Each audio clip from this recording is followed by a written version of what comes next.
want to jump into why we're here, and that is you were looking at three innovators, all for very different reasons, even though food is the common thread.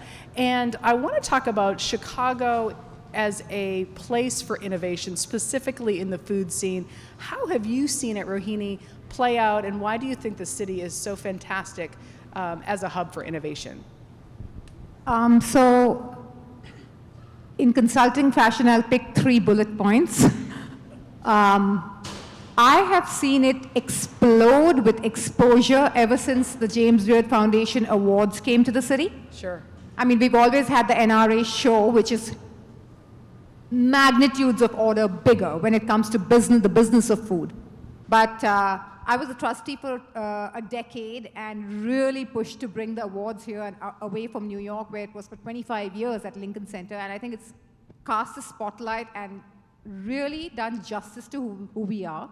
The second reason I'll say Chicago has been extremely innovative is I think it is going well beyond the box of fine dining, which used to be confined to either French derivatives or Italian, or if you were to take a big leap of faith, farm to table.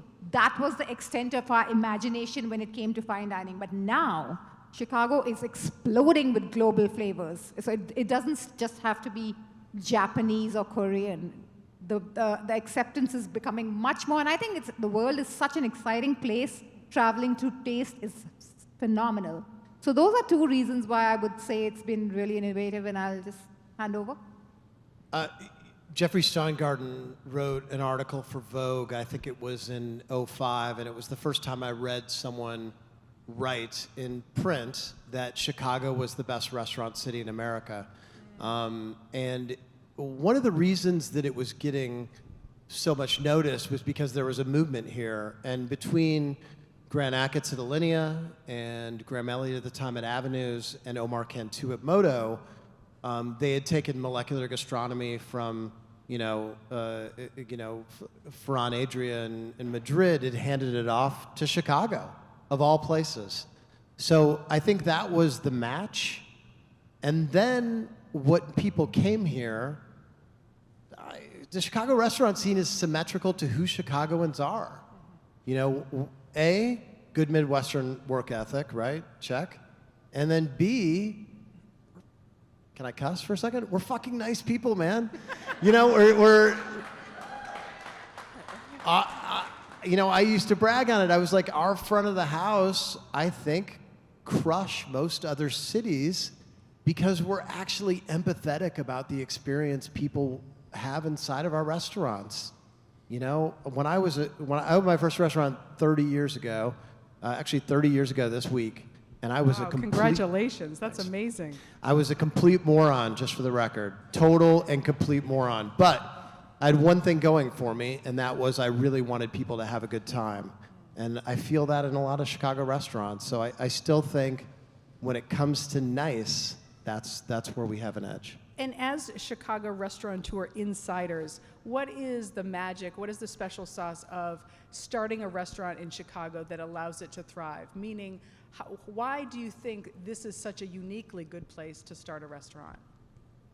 Well, I think that we have more square footage than sometimes you get in New York, so It allows you to do some really great things with design. So I had one for 10 years in New York. How long do you want me to go? It is so hard. Yeah. 1, the whole niceness point. 2, the privilege of having your own dumpster in your alley. So New York I had a 1-hour time slot from 1 a.m. to 2 a.m. to get my porter to take my garbage down in a shared dumpster, and I paid 10 times the amount. And I had to keep my garbage in a refrigerated room up there because otherwise it would violate all health standards. That's just one example. Everything, whether it comes to health inspections, food cost, critics, a fickle consumer, everything. It's hard.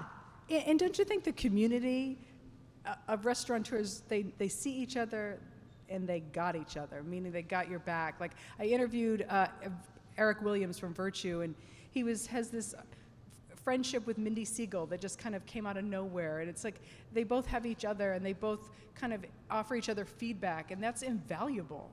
Eric called me today at 11 a.m. was like, bro, you want to go to lunch? I mean, that just doesn't happen in every city. And where do you go to lunch? I couldn't go, but we had to then we got That's our what we calendars. wanna know. Then we got our calendars out, and we were trying to figure it out. You I moved said, let's go to Hyde Park. He goes, dude, there's nothing open for lunch in Hyde Park. you swayed him over here. Thomas, you came to Chicago about 10 years ago, and the idea for Nature's Fine was really just percolating. What has made being here in Chicago such a uniquely innovative place, but also like the right terroir for your business?